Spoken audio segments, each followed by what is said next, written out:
Yeah. Nice to meet you, Mr. Nice to Gilbert. meet you. What are you guys studying here? Not currently studying here. We're just Okay. doing work. We came here to just work in the library. Okay. All right. But yeah, we're studying high school work. And I'm Oh, you're doing in high school right now? Yes, sir. Okay. I'm doing algebra stuff. Okay. I'm not sure. I think he got like English, algebra, and some other stuff. Yeah. Well, probably not algebra, but like English 12. I forgot what the math course I have. Yeah. I forgot the math course I have, but it's very hard. It's unnecessary. I know it has something to do with statistics and stuff like that. Oh, statistics, that's tough. I think I had that course last year. It's maybe something with calculus. Okay. So are you thinking to go on to college after high school? Possibly, but I'm thinking more trade school. Okay. I mainly Smart. Like if the college has like a cooking part to it, that's why I was wondering like. Okay. Yeah. Culinary. Yeah. That's awesome. Have you graduated from here before? I did. Yeah. About 30 years ago. Did you enjoy your time? Yeah. Yeah, I did. You know, it was different then, but yeah. I actually got a job within my field. I graduated from the business school and with a computer degree, and that's what I do. That's my full-time job. I'm a IT project manager. So this is like either a side job or a hobby for you? yeah, this is my own. I try and educate people, and I get educated myself when I'm out here. So. And the thing about teaching is when you teach somebody else, you learn more than anybody else because you have to know the material. And so the more I teach, I also teach in the prisons. I teach in a reentry program for men that are going to come back into society. Yeah. And I also teach in the inner city in some of the housing projects.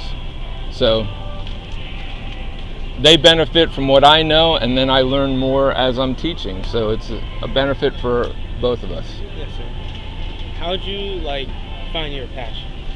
Path, as far as for a career? Just any career that you really love.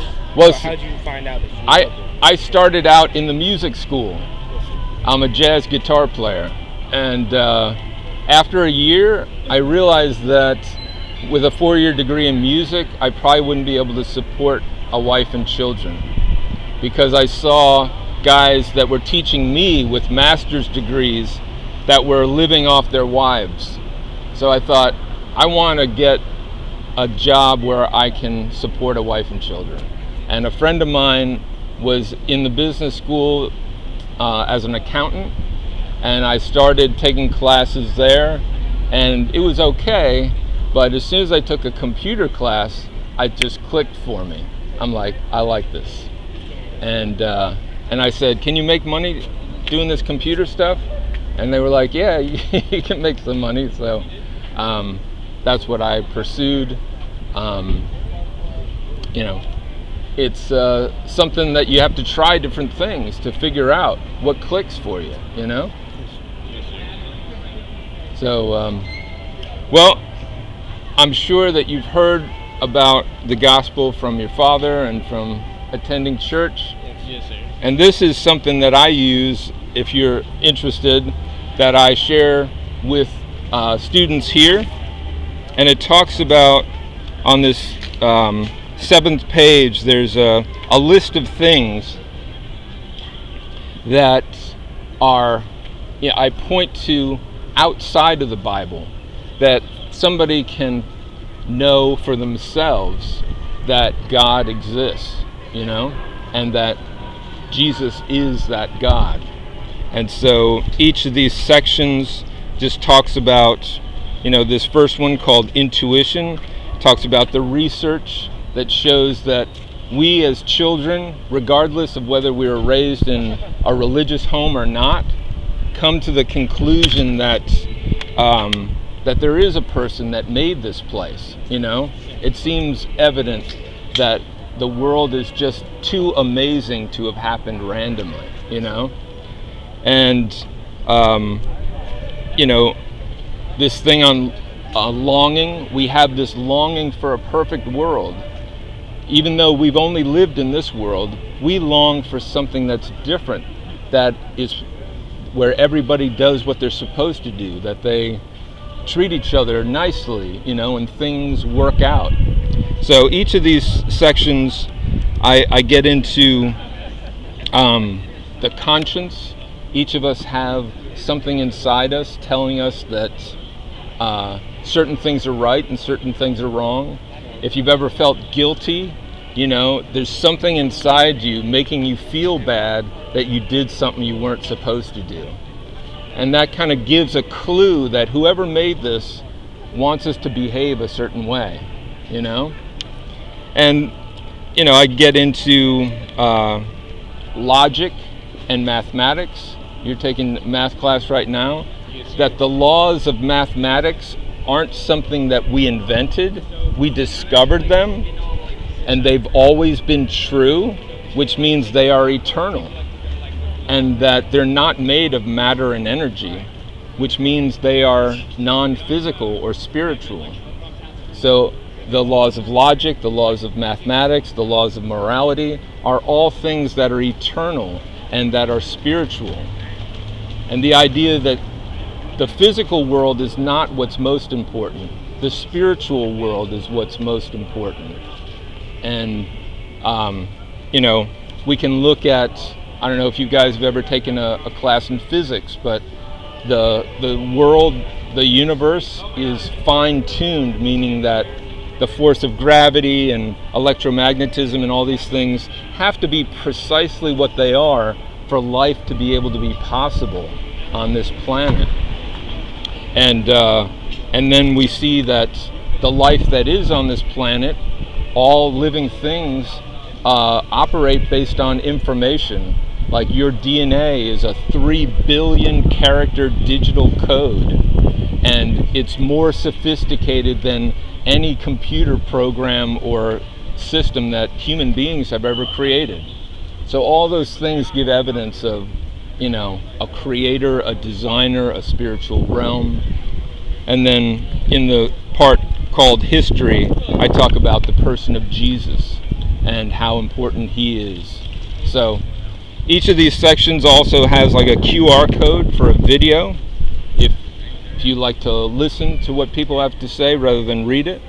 And I appreciate you listening to me. I've got an email address and a phone number on the back if you want to text or email and ask me any questions. But I'm sure that you've had doubts about Christianity before. I mean, I think most Christians admit that they've had doubts.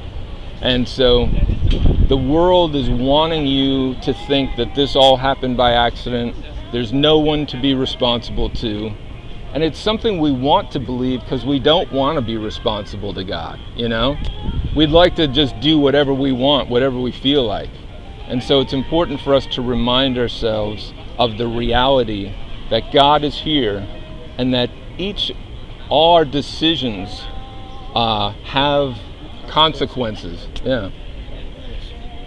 So I know it's hot standing in the sun. I don't want to hold you guys longer than you have interest in what I've got to say, but I appreciate you listening to me today. I mean, definitely was interesting. It's more than you usually learn from like what people say. They usually just like talk about God and stuff, but you were talking about like how. I'm trying to build the foundations of why we think God exists, right? Yeah. So if I can explain to people what are all the evidence that we have for the existence of God, then they'll be motivated to then look to search deeper. It's like math, you got to start with 2 + 2. You can't just jump into statistics or you're just going to not do it. Right, yeah. You have to, well, somebody tells you about God and you say, well, I don't believe in God. And then what do they say? They just start saying like he's real. Right. Bible. Give me the evidence, right?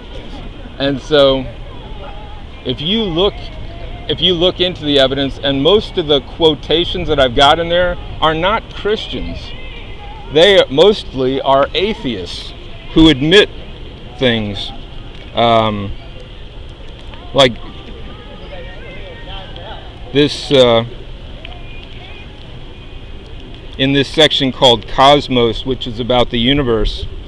Fred Hoyle, PhD in physics, an atheist, he says, a common sense interpretation, page 57, a common sense interpretation of the facts suggests that a super intellect has monkeyed with physics as well as chemistry and biology, and that there are no blind forces worth talking about in nature.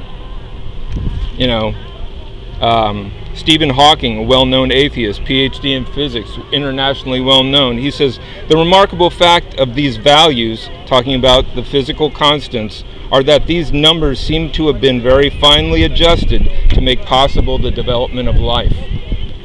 And then in this section called Information, I quote somebody like Richard Dawkins, one of the most well-known atheists in the world, PhD in zoology. He says, the machine code of the genes is uncannily computer-like. Apart from the differences in jargon, the pages of a molecular biology journal might be interchanged with those of a computer engineering journal.